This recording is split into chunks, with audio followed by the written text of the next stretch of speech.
All right, everybody, welcome into the Tri-Oval office. And as always, I'm Cayden Sturges with my host, Grant Pulley, joining us this evening for our first episode of this, as we are only a month away from the clash at Bowman Gray Stadium. How are you doing tonight, Grant?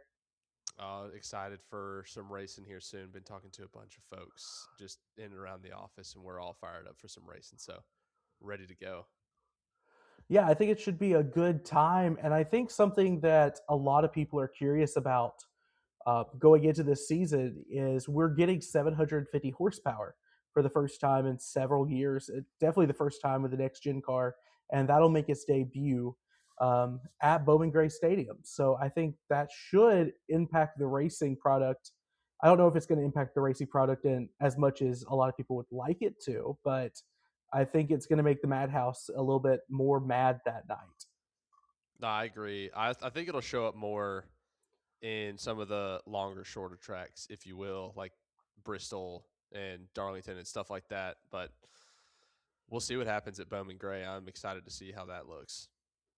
And I mean, Bowman Gray, so we're returning there. It doesn't have the same mystique that it had last year. Like, okay, how are these cars going to really race at Bowman Gray? Something about that place brings out the, well, for lack of a better term, madness out of a lot of different drivers over the years. Um, and we didn't know how the professional NASCAR drivers would react to that.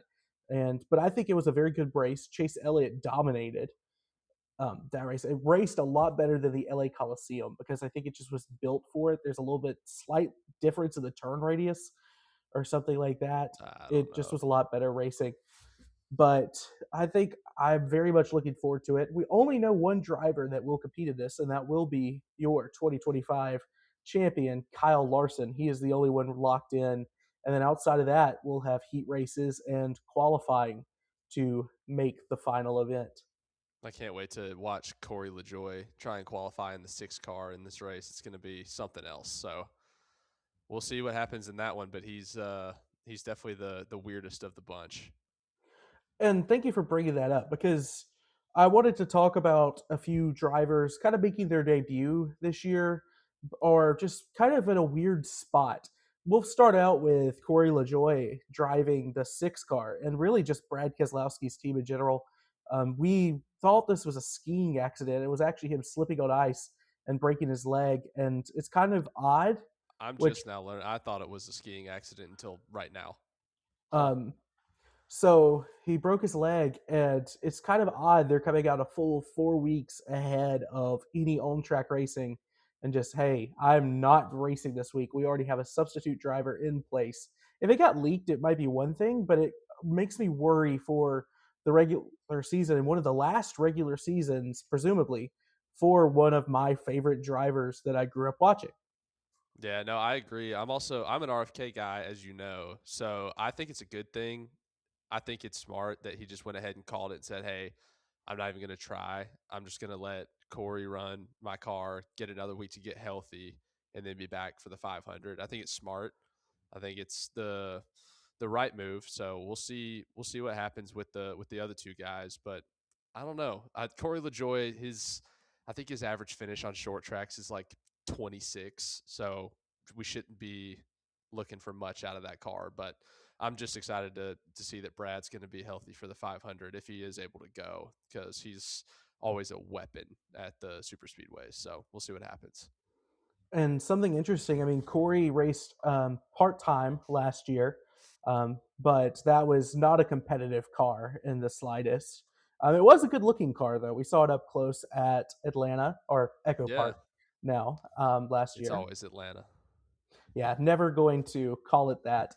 Never going to be anything but Atlanta Motor Speedway to me. But Yeah. I don't necessarily know if like this is a very good opportunity for Corey LaJoy to prove that there's something in the tank for him to see Yeah. if there's something for him to just go out and prove like, hey, I deserve to be in one of the 36 full-time Cup car entries every Yeah. week. So Well, I don't know his background. I'm not that familiar with Corey LaJoy's racing upbringing, but I mean, if he does have like a dirt background where he's used to racing like these super high horsepower dirt cars and stuff like that, maybe the added horsepower gives him an advantage at a short track.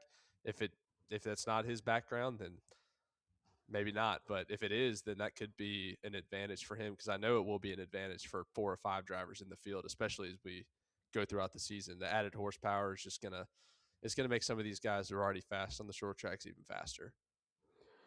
I tend to agree with that. I think that I don't know how much of a difference it's going to make. I'm trying to be optimistic of this is going to dramatically improve the short track package, but I think we saw like last year towards the end of the season, Martinsville, pretty good race. But Martinsville always, like we talked about, leader could go ahead, just get up and leave the whole pack. You did see a pass for the lead with Byron over Blaney, but he had to move him out of the way. But that's typical Martinsville short track racing. I'm never going to be mad about that. I thought Bristol last year in the night race was a very good race. A lot of tire wear again at Bristol because we can never solve or really know what tires we're bringing to Bristol until the race actually begins, apparently. And then I Well, as think long as the tires wear, I think we're cool. Like as long as they're not just absolute bricks, we need some kind of tire wear. well, yes, definitely. And then I think the Richmond race last year was, despite an Austin Dillon victory, and it was kind of anticlimactic for the last 50 laps or so, but I thought that it was a very entertaining, compelling race, a lot of comers and goers with the tire wear. I don't know how much this will improve the short track package, but I don't think that it will harm it. And I think we were already taking steps in the right direction. I just hope that NASCAR doesn't say, okay, that's the ending. We're done with the short track package. I just hope they continue to improve it. And I think this is a big step. And I think they had already taken some big steps towards the end of last year to improving it. So are we cheering for it to be like pretty good but not good enough? Basically, we want it to be pretty good, but we don't want it to be amazing. They don't call it Well, because no, I I mean, won't. even if it's amazing, they could leave it as the package, and I'd be cool with that. So we'll see how the Well, racing turns out. I want the best racing possible. If it's the best short track racing that NASCAR has ever seen, I hope they leave it. But if it's Yeah, just if it's just so, like if it's an yeah, improvement from last year, but it's not exactly what we're looking for, I do hope that NASCAR keeps making little tweaks. I hope that they don't just say, "Here, fine, we gave you the horsepower and we're done." yeah, If that doesn't fix all of the problems, yeah. but No, I I agree. And some of these, I was just gonna mention, like we're talking about these drivers that do have the high horsepower experience. It probably won't make that much of a difference, like you were saying.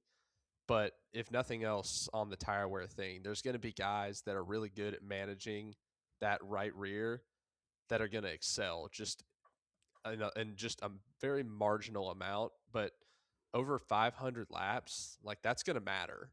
Like guys like a guy like Hamlin having all that experience. He's ran some of the older when he was younger in the Cup Series, and he's ran those higher horsepower short track packages. Like he knows how to manage the tires and stuff like that. And obviously Larson and Bell have the high horsepower dirt experience, and even guy like Eric Jones. Like that's random, but he won. He beat Kyle Busch at the Snowball, like when he was a teenager. So like he could take a step, but I just want to see how it turns out. I don't know if Bowman Gray is going to give us the best look at it just because it's so small, but I think we'll know pretty soon into the season what that package is going to look like. I think we'll get a nice teaser on at Bowman Gray. kind of agree with you on that. I think that the only thing I'm expecting going into Bowman Gray is just pure entertainment. I want to see guys knocking into each other, spinning each other out. We get a really fun radioactive um, on Monday or Tuesday after the race, and just guys getting frustrated with each other. And we just started the season. I think that that's really the best of what Bowman Gray offers. I want to go ahead and move on though Yeah, a little bit. You mentioned Kyle Busch as, or at least as someone who lost Eric Jones. I think that that's a guy with his experience. He's not really succeeded in the next gen car after everyone has gotten used to it. he had a lot of success in the first or second year of the next gen car with RCR, and but ever since then it's just been kind of flat. I don't know how much of that is RCR, how much of that is Kyle Busch. He's got a brand new, completely new crew this year, and I think that this is a not a make or break year for Kyle Busch's career, but I do wonder if what he needs to do to keep his seat at RCR, or more likely, what does he need to do to move to a seat that might be more competitive? Even though that RCR seat, if Kyle Busch is on his is driving like prime Kyle Busch, it might be competitive. No, I agree. I think it's more of an audition, like you said. I don't think it's a keep your seat at RCR. I think similar to Trackhouse's arc in the next gen, I think they had an advantage a little bit at the beginning with with all the newness. They were able to kind of catch up a little bit to some of the super teams, and then kind of just felt they didn't really. It's not that they fell off. It's just that the other. I mean, your Penske's and they have so much money and they have so many resources that they just made the car better and better. And they kind of peaked early and then kind of, I'd say, flatlined. Rather, I don't think they've gotten worse. I think they've just stayed the same and everyone else has gotten better. And I think that's also what happened like between RCR, Trackhouse. Maybe it's a Chevy thing. Maybe Rick Hendrick decided to stop sharing data or something. We don't know. But I think it'll be an audition for Kyle Busch to see what seats come open. Like, does, you know, and we can get into the whole what's going to happen with who seats and who needs to do what, but like, what happens with the 48? Does he stay with Chevy? Like, does he go to, I mean, what if what if Denny retires? Does he go to does he go race for Joe Gibbs? Like, what happens? Like, there's so many opportunities for Kyle Busch. And I don't think it's a lack of talent on his end. I would allot it pretty heavily if we're doing a 50-50. I'd lean it heavily, maybe 75-80 RCR, 25-20 Kyle Busch, just because I think he's got a lot of talent left. I just don't think the car's been there. And I mean, aside from Richmond, what have they shown? Well, last year, I mean, Kyle Busch came out the gate at Coda. I remember especially Yeah, just he was leading he. crazy laps. I Yeah, was gonna say he dominated that race until the end. His tires just gave up on him on the long yeah, run, and he had Christopher Bell and all those guys in his rear view, and just couldn't hold him off any longer. But I think you bring up an interesting point. This is a new body for Chevy this year. So they've, and really looking at it, you don't see a ton of difference. Like it looks that, but if you look at like some of the things you've seen on social media up close, like Chevy has really refined this thing yeah. with 4 years now of data on the next gen. I think that's going to benefit the Chevy teams. Maybe not for the first few races, but once they get a little bit more data on, things like how what's your fuel efficiency compared to the field and all that. Like it's marginal, but those little things come into play when you're running 500 miles, 400 miles, like for strategy's sake. But I think they're going to be really fast compared to Ford and Toyota this year. Something that's kind of held Kyle Busch back, and a lot of the Chevy guys that aren't in the Hendrick or Spire campus, they run ECR engines, and they just have Hmm. not been as fast as their Hendrick counterparts are, and really not even close. Like if it's a 90% of Hendrick speed, like you're fine, but it's been closer to 70% of Hendrick speed, and we've noticed that with the Trackhouse guys outside of SVG, um, really just on the And that's just ovals. because Yeah, he's gross at road courses. It's not a power thing. but seats that could open up are like, what do these guys need to do to either move up in the ladder of the NASCAR Cup Series, or to just keep their spot on it this year? I think this past silly season was not super exciting. There weren't a lot of moves. I mean, Justin Haley's out at Spire, but Daniel Suarez is in. That's a 1 year rental, I have Yeah, to believe, yeah. but most of it's been taken up by the lawsuit. But next year, there's going to be a lot of movers and shakers. I think you're going to see a lot of musical chairs going on in the Cup Series garage, and I think you're going to really have to perform to keep your seat if you're some of these guys. You made us a little list. How would you start it off there with the 48? Oh, I would start it with Bowman. I think everything kind of revolves around what happens there. The only caveat to that is he's under contract through this year, and then next year he'll become a free agent. But as everybody's already talked about, I'm sure Ally is signed on through 2028, and they love Alex Bowman. So does that preserve him a spot for 2 more years? Does he lease himself 2 more years because of a big sponsor that's bringing in a ton of money? Maybe. I'm sure. I'm sure Papa Hendrick has no limits of people he could bring in to sponsor that car. So I have my doubts. People think that hey, Alex might get 2 extra years because of Ally. I kind of lean if he performs the way he did this past year, he's out. They'll find somebody else to sponsor that car if Ally doesn't want to. That's what I think. And then from there, we already talked about Kyle Busch. If he's out, does Kyle Busch stay in the Chevy ecosystem? And does he go to the 48? I mean, do they? I mean, there's Hocevar obviously is going to be a hot name that's going to be talked about there. I mean, people are going to jump the gun and want to talk about Connor Zilic. I mean, there's going to be What I about don't like know. Ross Chastain, even in Yeah, that I seat? agree. He just fits Trackhouse so well. I'd hate to see him kind of go to the super team because he's such an underdog, just like with his whole story. So, I mean, I'd be happy for him definitely because he would, he'd have all the resources he needs, and he's so talented. But I love having him as the underdog. But I mean, any Trackhouse guy. I mean, pretty much the only Well, Spire guy I could see is Hocevar. Hendrick typically can get any driver they want. Yeah, And so you have to just look if they have their eye on somebody and they think that over the long term it's a better deal for their sponsors and for the product they put on the racetrack every Sunday, they're going to make that move. Um, so I think there's no shortage of guys who could fill that 48 seat. And then we start to have conversations about the fourth Hendrick car because there's always been that kind of stigma around guys in that fourth Hendrick car. It just never runs as well as the other three, and it which is doesn't crazy necessarily to think that the 48 is the fourth Hendrick car now, considering just the history of that number. exactly. It's Um, nuts. So I think that's something interesting. Like, I think it's definitely something to keep an eye on throughout this 2026 season.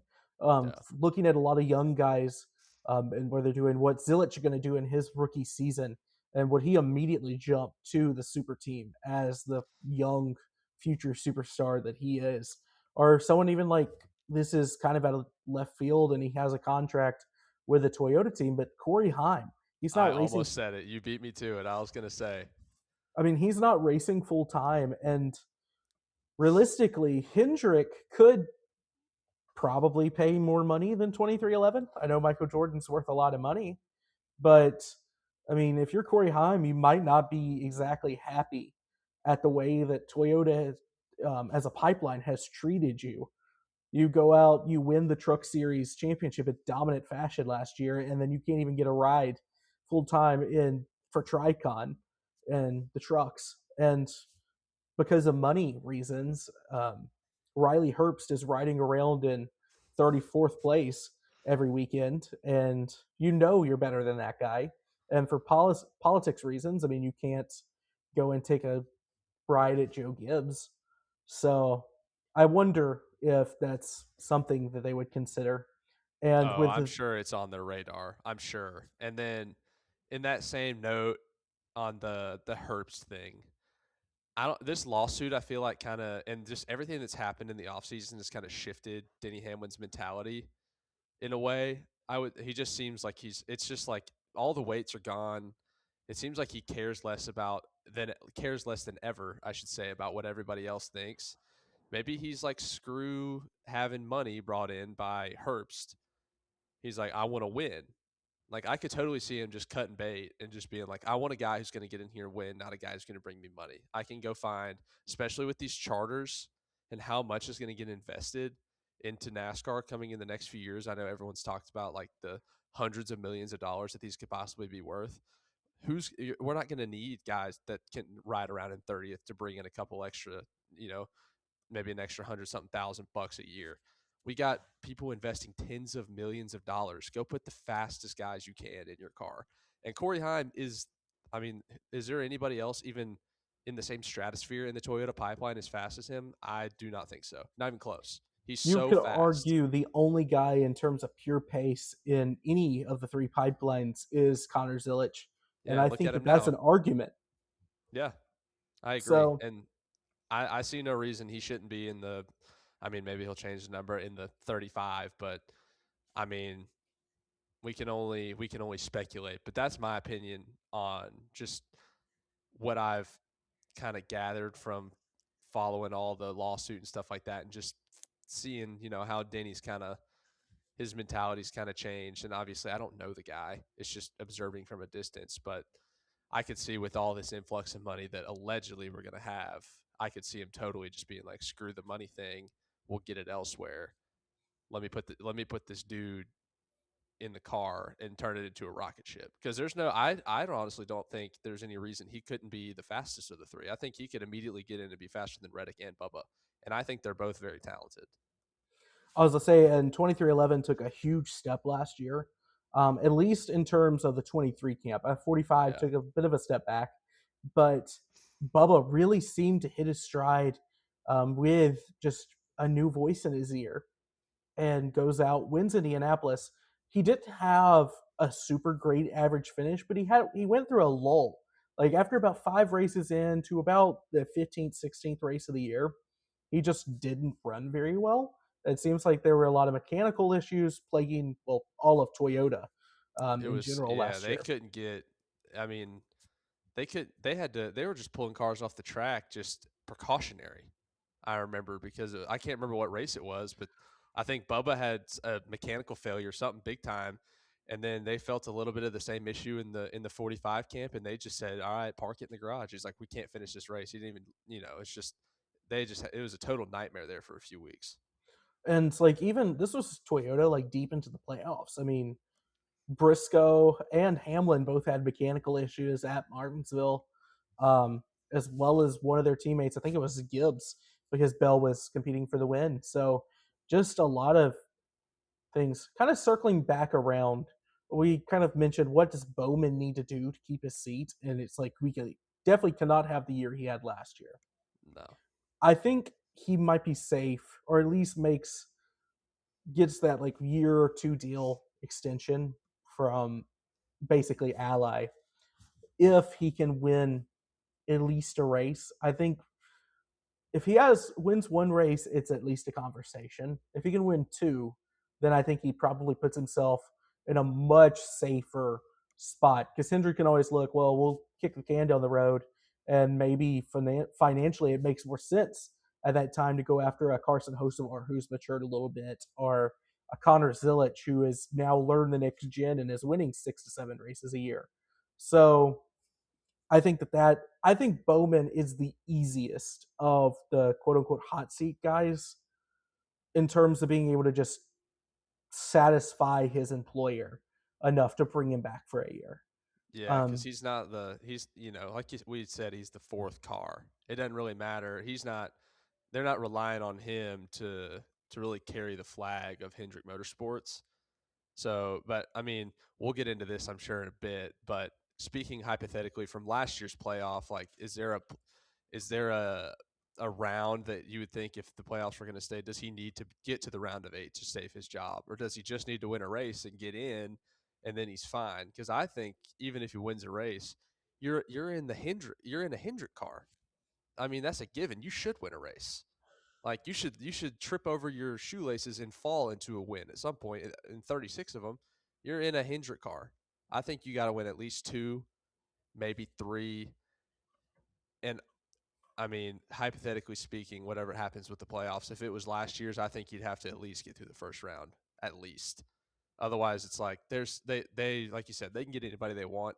They can get a guy that can they can put that 48 car right there in the round of 8 with the rest of the guys and with a chance for the final four, and then whatever happens with the new playoffs, if it's a 10 race chase, well, I'm sure we'll get into it in a bit, like I said, but I'm sure they can get whoever they want. So, but I know we spent a lot of time on the Chevy side of things. I mean, there's guys like the 4 and the 2.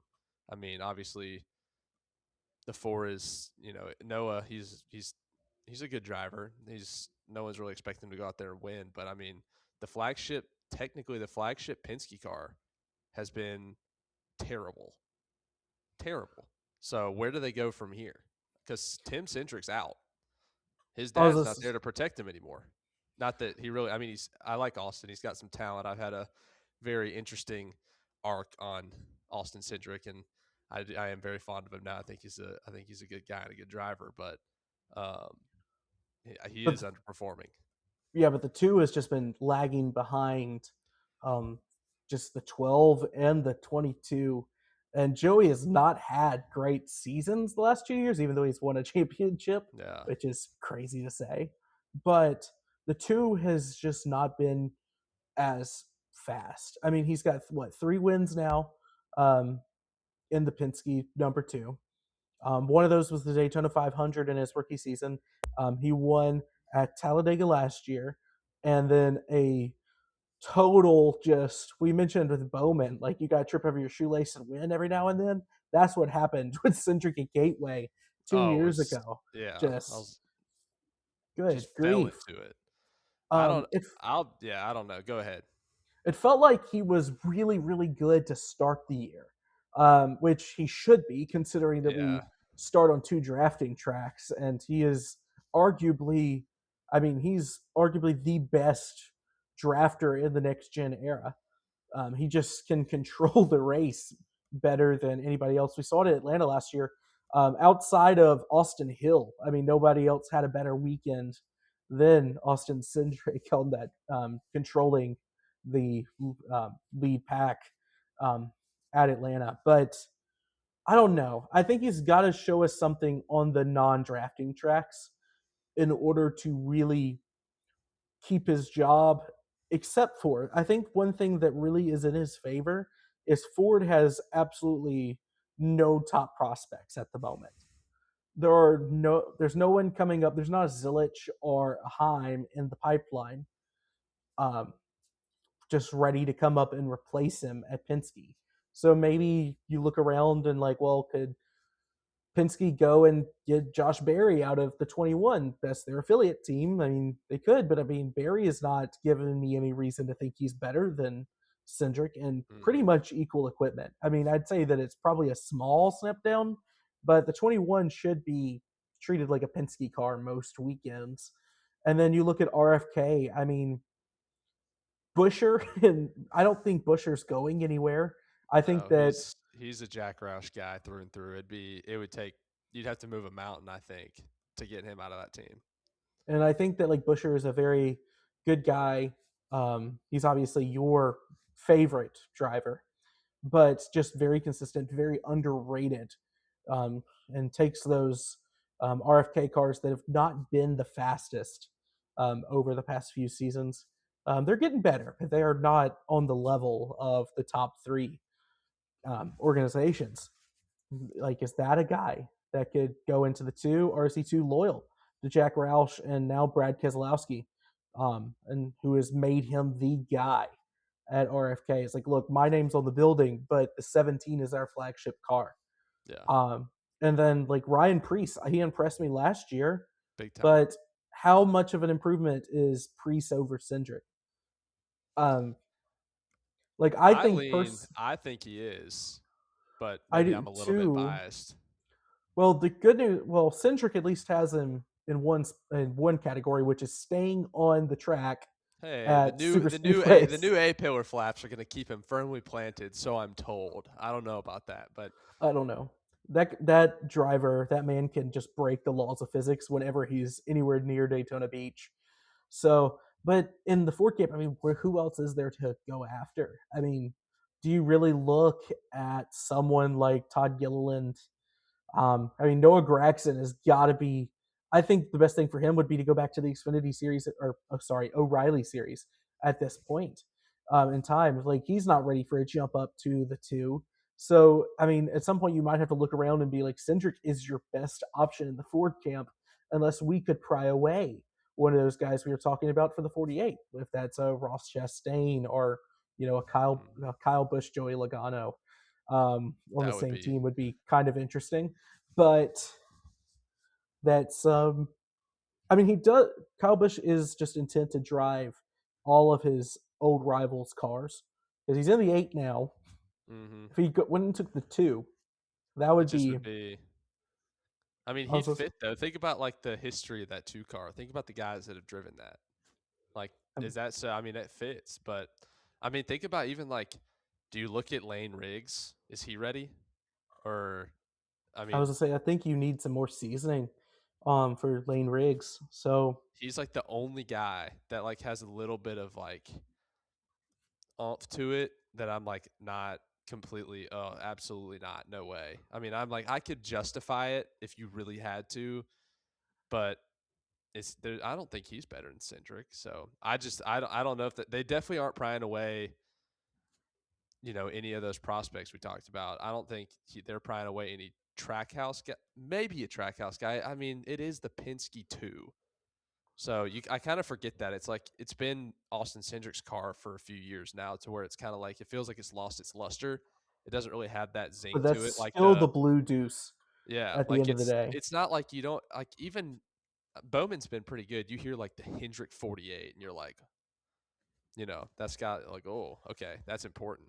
You hear the Penske 2, it shouldn't garner the same respect just given the history of the 48, but it should be like that's a formidable like okay, that's a big time open seat. We should really regard that higher than I think we do just because of the history. I mean, that's no disrespect to Austin. I think he's a very solid driver. The only guy, and I think this is going to be someone we will talk about, or someone I'm paying a lot of attention to this year for Legacy Motor Club, is John Hunter Nemechek. I think that's a guy who he does not need to perform to keep his seat. I think he is locked in at least until 28 with Legacy, if in terms of his performance. But I do think that if he takes another step this year and Legacy takes another step, suddenly he's going to be on a lot of important people's boards, especially when you look at probably in the next 2 years, each of the big three is going to, the 48's a question, the two's a question, and then the 11 is with Hamlin is how many years does he have left? Publicly, he said two. I don't know if this year, if he wins the championship, if he might just call it a career. Yeah. So, I mean, I think there's a lot of opportunity right now for upward mobility. And then there's a lot of guys knocking on the door of the Cup Series. Just none of them are driving Fords. Yeah, I know. So It's it's a dry pipeline for Ford, but has there there's not really has there been a better time in the last few years to be a young and rising NASCAR like prospect with all these openings with all these kind of the last of the old guard kind of on their way out, whether it be Brad Kay becoming an owner driver, same with Denny. They're going to leave the 6 and the 11 and Kyle Busch eventually here in the next few years, I would assume. I mean, they're racing for premier to mid premier teams. What a time to be a young driver like a Hocevar or a Zilich or a Heim. I mean, this is, I'd be interested. I think there's going to be a lot of aggressive moves to be made by young guys trying to prove themselves because of that. That's just what I just have a little bit of a feeling they're going to try and establish I belong here while these guys are on their way out to kind of solidify their place. definitely. Um, Another car we talked about, like kind of slightly, Suarez now in the 7, replacing Justin Haley as the only silly season move of this Mm-hmm. past season. And that really does just feel like, hey, Spire of all teams. It's not a team we talk about as having a ton of money, but they have more money than pretty much anybody if they really want to start throwing their weight around. Um, like they can go and get someone to put in that car that they want, and if it's another one of their prospects to pair with a Carson Hocevar and a Michael McDowell, I don't see a future next year where Suarez is in that car. Whether Kyle Busch takes over and just moves one slot down on the board to from the 8 to the 7, or if you look at a guy like if Cindric is out at Penske or Bowman is out, I think that that's that's not a huge step down in terms of raw speed. I mean, you don't have the same analytics build out, you don't have the history in at Spire that you have at the other teams, but there's definitely something brewing there. And then someone that immediately jumped to mind that not a lot of people are talking about as a truly great prospect, but I think might do really, really well. What about Roger Caruth in the seven? Ah, yeah, I love Roger. That would He's awesome. Roger, like just, I mean, and then suddenly in terms of just pure merch sales, and I mean, you're going to be contending for wins with at least the 77. You know, hosts of ours is going to be mixing it up for better or worse with the Denny Hamlins and the Kyle Larsons of the world. But I mean, suddenly if you have Michael McDowell when he's still with your team, able to mentor both Hostifar and then a young Braja, just I think that's setting yourself up for the next 5 to 10 years if you can keep those guys around, which is always going to be the issue with one of these mid pack teams. Oh yeah, I agree with you on the merch sales. As soon as Roger gets a cup ride, I'm getting a shirt. Like, I don't know. Did you watch the that Netflix, or not the Netflix, the YouTube document Rising from I've got to NASCAR watch yet? it. I'm so Man, behind on everything I've got to watch so far with the move and everything, and then football has taken up a majority of my viewing time. And then college basketball has been pretty interesting lately too. oh Anyways, yeah, moving on because we've spent a lot of time on some of these drivers. We did talk about all five of the ones we laid out, and I'm sure we'll keep an eye on those five and anybody else who comes up. We're going to move on to right now. We have Dark Horse Championship contenders above a points format, but we're less than a month from the Clash, and we do have a points format. They're going to we release will it Monday. Monday at We will 3:30. Monday, We will have one, even but though all the teams know what it is already, and we think we know. well, there's been so many leaks, and they're all different. Yeah, I assume we're going to get some version of the 8 or 10 to 12 race chase. I would love a 12 race chase. I think that's about the perfect thing. That's a 30-year season.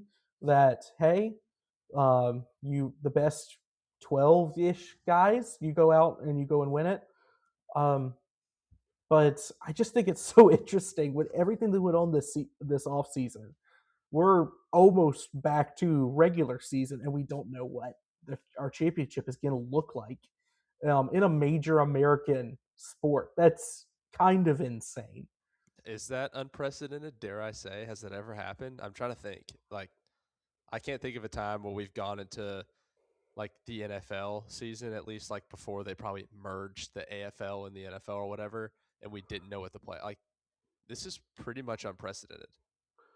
There were some weird things that went around like the COVID years around the leagues of like, okay, Yeah, well, we're expanding the playoffs and all that. yeah. But that's different. Like it was an act of God that We kind still of knew the forced it to be. playoffs were happening. I mean, we still knew it was the Yeah, playoff in that sense. They weren't restructuring like how teams got eliminated. exactly. And like now we don't know how much is a win worth comparatively. Hmm. Are stages coming back? Like, are we gonna still have stage breaks? Um, are we gonna have playoff points at all, or anything? We have no clue. I assume there's gonna be some sort of postseason, just because NBC has enough of a voice in the room and they paid enough money for that label. But Yeah. I don't know. So I asked you to just kind of come up, kind of brainstorm some of your more creative ideas to settle a NASCAR championship, just season long point structure, any sort of playoffs if you want to do that, to determine a rightful champion while also being somewhat simple, so not confusing to a casual viewer, and entertaining. Because I think we can all agree what happened last year, even though Kyle Larson was a rightful champion and should have won the thing under pretty much every format that NASCAR's had since, I mean, they were running from cops. Um, he didn't feel like he deserved it. So, Even he was shocked he was the champion. And when was the last time in any other sport the champion was surprised they were the champion? um, Besides Joey Logano a few years ago. because I can't think of Yeah, one. and he'd never admit that he was shocked. Yeah, But it's like basically, I did a little bit of brainstorming. I and you already mentioned I am a fan of the 17. So, am I trying to be a little bit less biased than I would be of saying I want a pure consistency based championship? Yeah, I need to. I tried to skew away from my biases as much as I can, but I agree with you. In my opinion, I think I landed on the number 10 race, 10, 12. I don't really know if it makes that much of a difference, to be honest. It may. I mean, it probably would, but from a 30,000 foot view, I don't think it matters.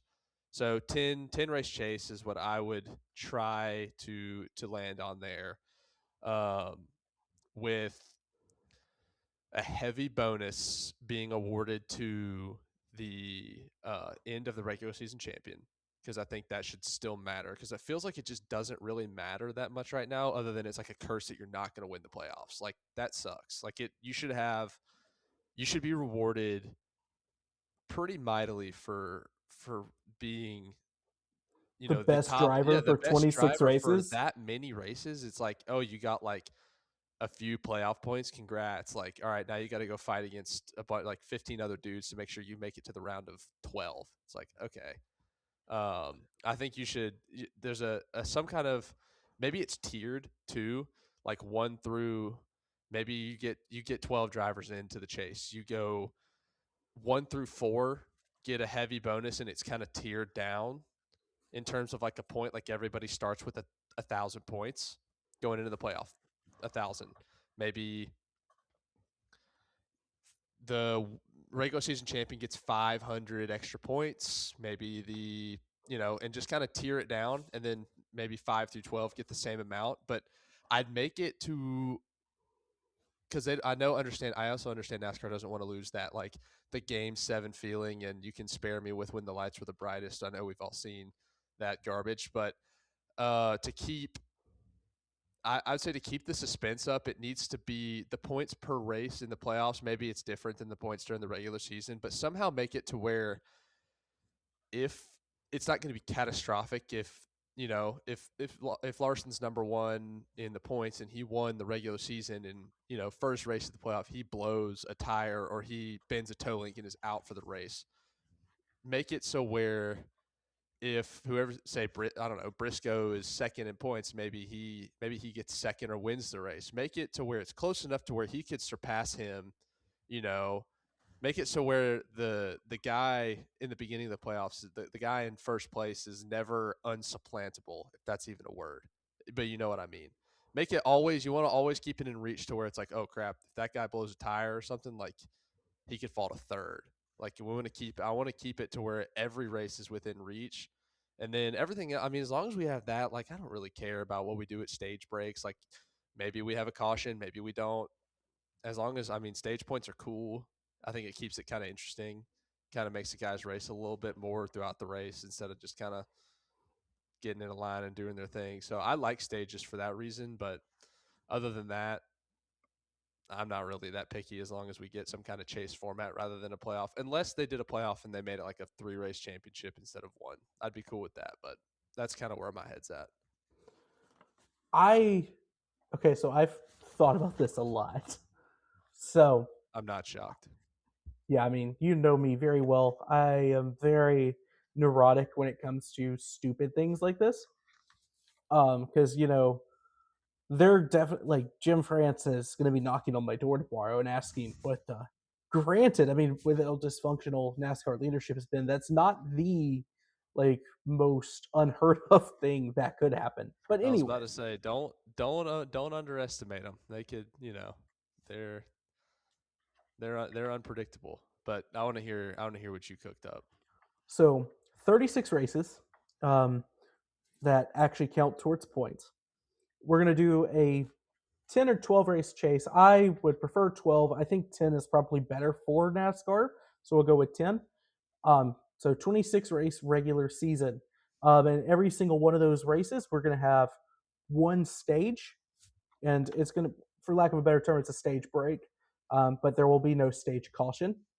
And still if you're in the top 10 at that time, you get the same level of points that currently pay out now.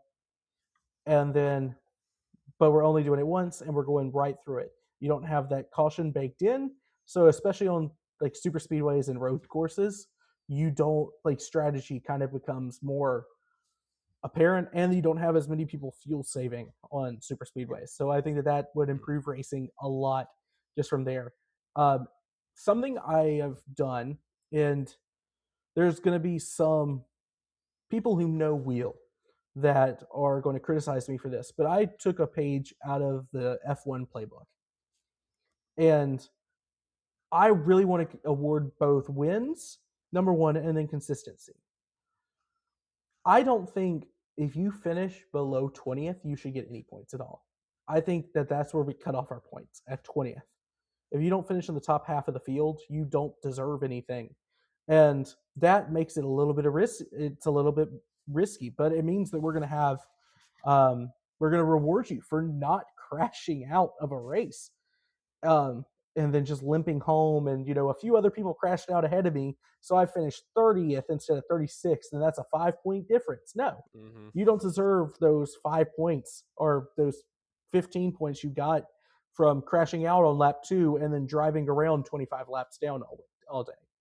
I don't think anybody really wants that. And it sucks if it's your guy because it's going to happen to you at least once a year. Unless apparently you're Chase Elliott for the first half of last season. But Yeah. I don't really want to reward people for just not for, like, oh, we got it back on the track in time and a bunch of other people actually wrecked out of the race. Like, that's not super exciting to me. I want to see you mixing it up. Secondly, wins should count significantly more than they do now. I don't have an exact number for you, but I don't want to win and you're in.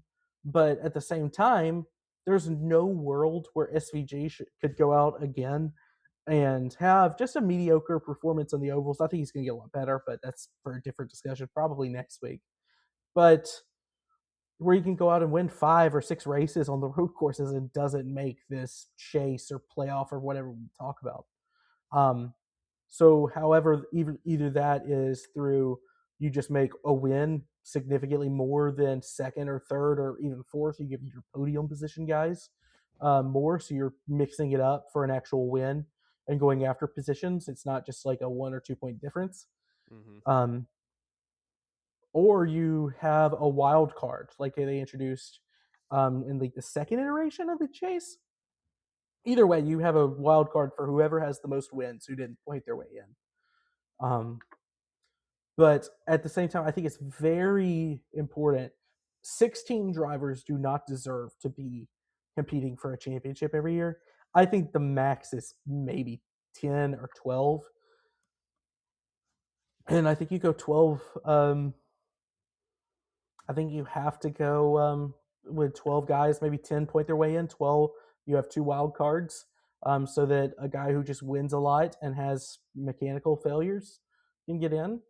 But I like separating the half of the field of like, hey, you wrecked out. Sorry, you don't get points this week. It makes it so you can actually come back, I think, easier in.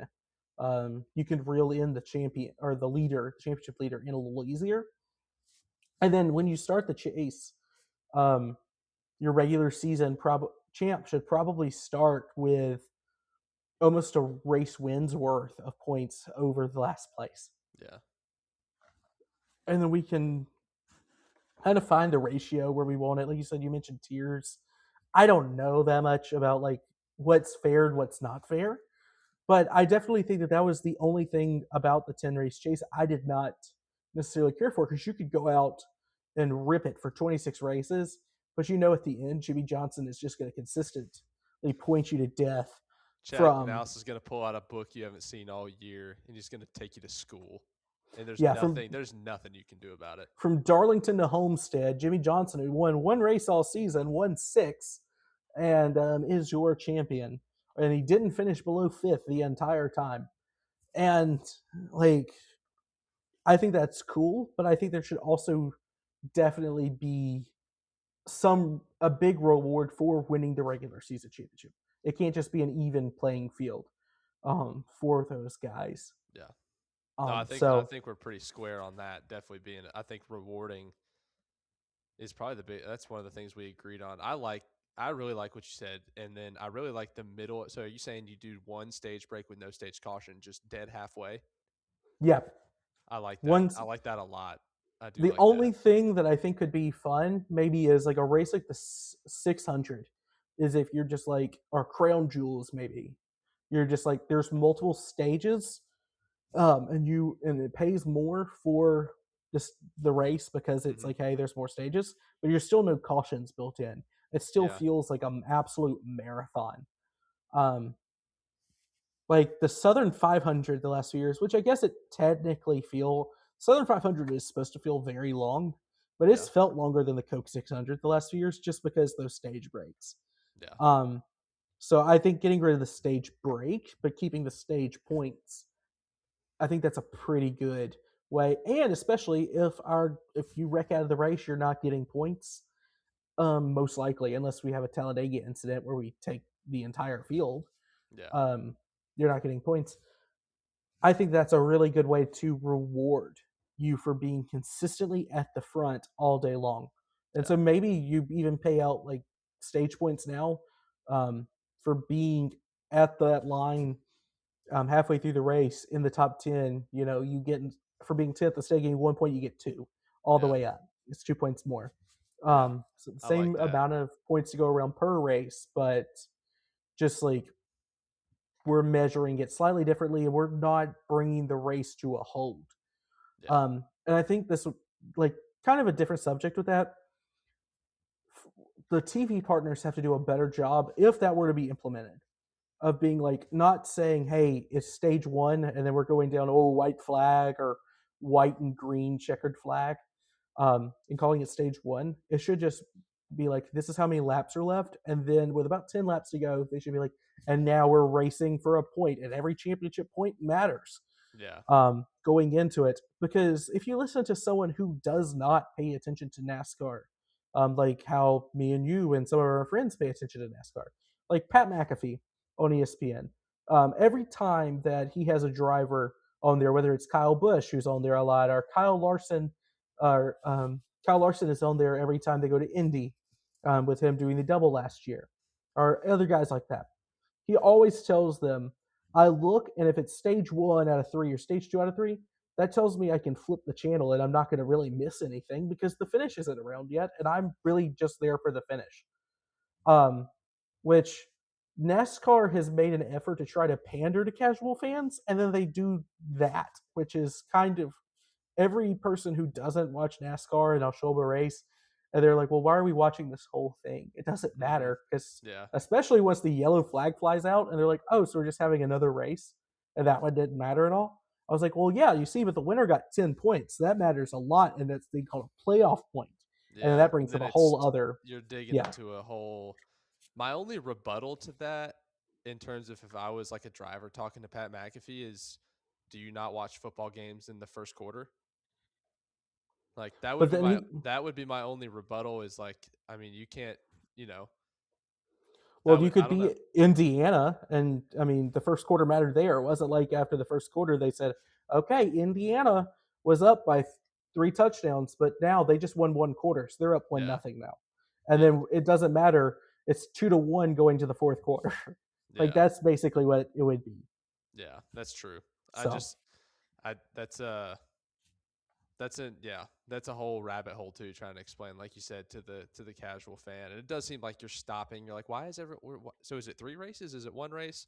I like the not stopping. One thing I did forget to mention that I would like to do is just some kind of rule to where if there is an interestingly low amount of winners, and like all respect to the guy, someone like a Harrison Burton wins a race and he's 33rd in points, that like there has to be a cutoff, like you said. If you're 20, like there has to be a cutoff of where you can be to get into the playoffs. Like I don't think if you cut the field down to 12, like you said, that'd be an issue. But it's always good to have the rule in case it does happen, because if it did and you didn't have a rule up there, then it gets interesting. But that would be my only, like, especially as a, you know, being a Chris Buescher fan and him being 17th in points last year, looking at some of those guys like Cindric, like we talked about, Dylan, like all respect to those guys. Like Buescher was what, seventh in points if he would have done just the old chase. I mean, just it's hard to, Well, those are hard to rationalize. in my system, I don't know if I made this clear. It would just be the top 10 in points and then maybe two wild cards. Of Okay. like you had wins, but you weren't.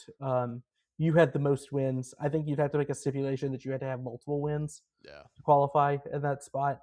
Um, it's mostly just an SVG rule. I don't think that you can be dominant at, a fifth of the schedule and not make the playoffs. I just think, or Especially the when the chase or sport whatever. is not, road courses are a part of the sport, sure, but it's not the sport.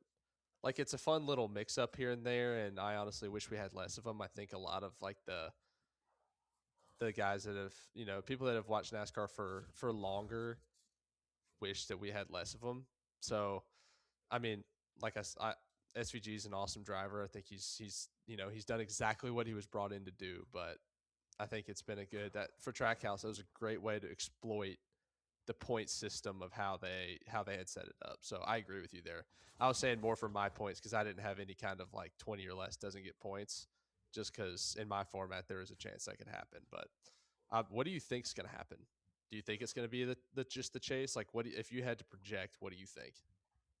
I think they're going to keep the knockout rounds. I don't like that. I think they're going to go with like a 3-3-4 kind of thing. Still keep winning you're in, and I hate winning you're in only for the reason of like we should celebrate Harrison Burton's amazing underdog win at Daytona for what it Yeah, is, but in it a should not have vacuum, given it's him a awesome. chance. Yeah, It shouldn't have given him a chance to win the title, and he definitely shouldn't have taken a spot over someone like that year, Chris Buescher, Ross Chastain, who was right there on the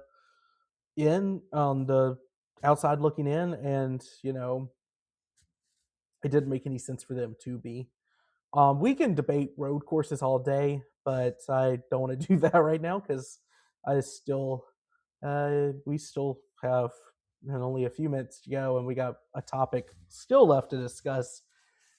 Plus, that's a really fun like bye-week discussion, and we still have yeah, like a few non-race day versions of the show, so we can bring up road courses then when we have things to talk about. But our last discussion, we don't know the championship format yet. We can speculate all we want. We will know next week, so maybe we're just getting some free content before and after. But the Dark Horse Championship contenders, like I think anyone driving a Hendrick, Gibbs, or Penske car, even if it's Ty Gibbs or Bowman or Cindric, they're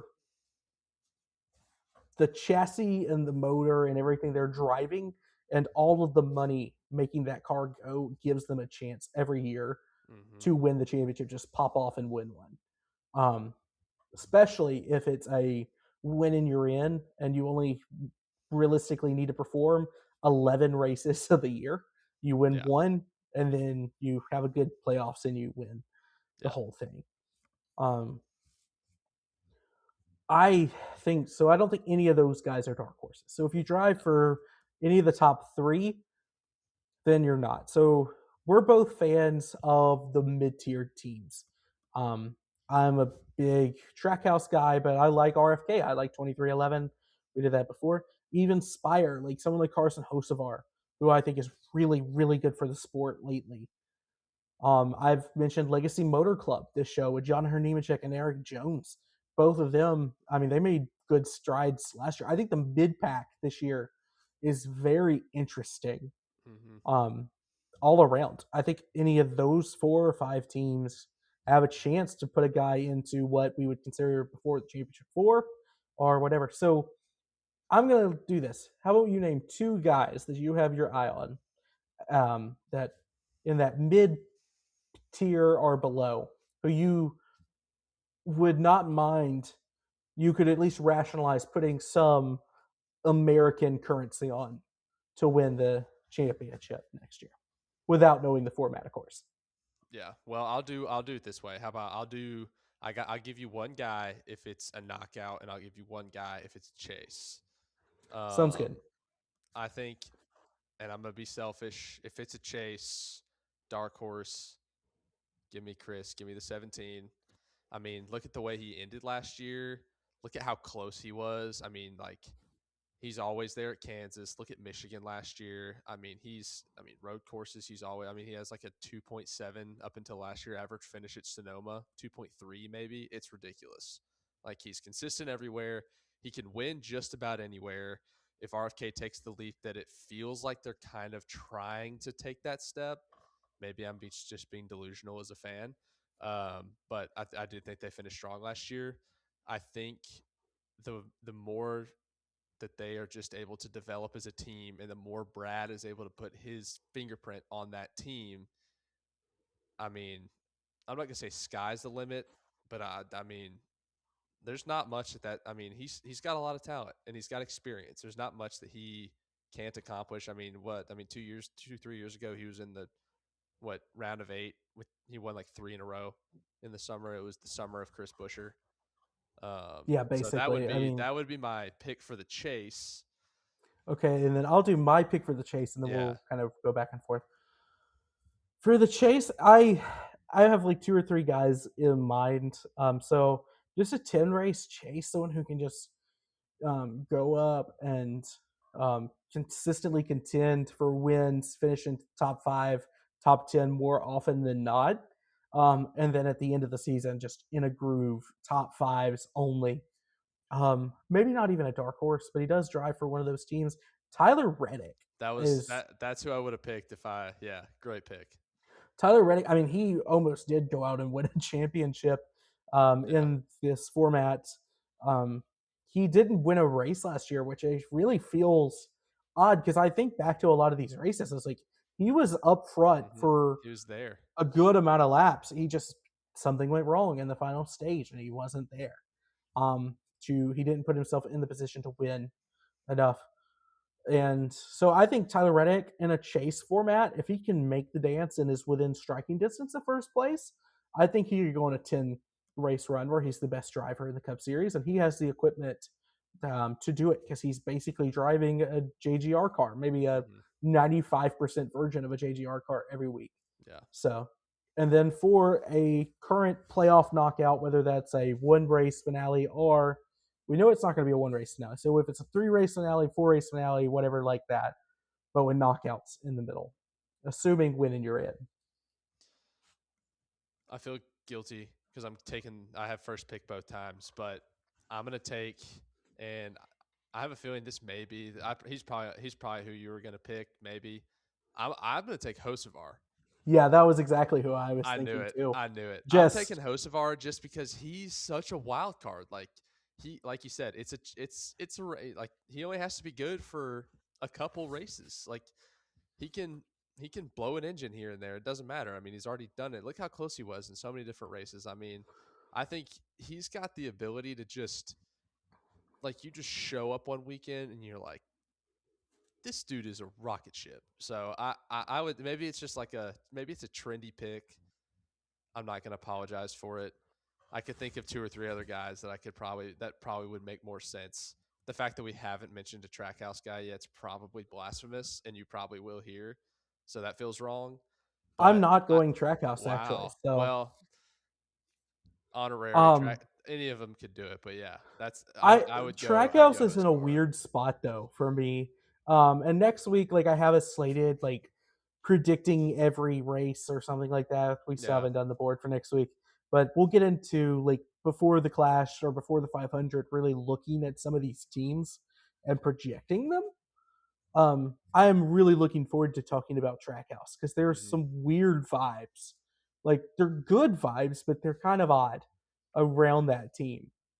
So, but I love Ross Chastain. I don't think he has the raw pace to win a championship in this era where you realistically need to win. 4 races a year to have a shot to have a well, yeah, because Joey Logano, even in his bad year, won 4 races, and that's how he Mhm. won it because he just won at the right time. And I don't think Ross has that kind of raw speed. I think he's much more consistent. He was actually my number 2 pick for winning a Ah, chase format, but I think Bubba Wallace, no, you're just um, all 2311. 2311. I don't know. The vibes are high right now for 2311. I guess you beat NASCAR in a lawsuit, They're and 1-0, and the season hasn't even started yet. you're just walking around like Conor McGregor, just you Mhm. know. And but Bubba showed us something last year. If Hamlin didn't wreck Bubba at Kansas, he would have been in the championship four. Just think about that. That's yeah. Um, Mm. and I don't know if he would have had the car to compete with the other guys there, but I think he probably. I mean, that would have been an insane run for Bubba Wallace, who a few just last year around this time, people were starting to write him off of like, oh, he's just there because of his sponsors and all that. He can't really drive. He's not nearly as good of a driver as Reddick. And I think at times this year he was the number one car for 2311. Yeah. Even if he's not nearly as consistent as his teammate, I think at times he has just as much raw pace or more raw pace. So, and especially with the way the playoff lines up, I mean, you have a drafting track in there. Bubba's typically really good at Kansas. Um, Mhm. you could, and I mean, he could coast his way through a first round, typically just based off of his points. Plus, he's pretty good at Bristol. So, I Yeah. mean, that would put him in a one race or last round of Talladega, Martinsville, and Homestead. And I like his chances pretty good at all three of those tracks. Martinsville's the weakest of the three for him, but I mean, that's definitely doable. And it's like not a guy who's going to be a favorite anytime ever. But I think that he will do it. And I don't want to sound like a casual because Bubba Wallace is far and away the most popular NASCAR driver for anyone outside of our motorsport bubble. Yeah. But I just think what I saw last year, I think it's sustainable, and I think he can even improve on it this year. So I guess the two 2311 guys that are worth mentioning would be the two dark horses I would have for you. I like it. No track So house. yeah, no track house. Justin Marks is currently on his way to my house with a hammer. So but that'll do it for the first episode from the Tri Oval office. Tell us what you think in the comments down below. What you liked, what you disliked, what you agreed with us, and what we were just plain stupid about. I'm Cayden Sturges. That's Grant Pulley. And we're signing off. We'll see you next week.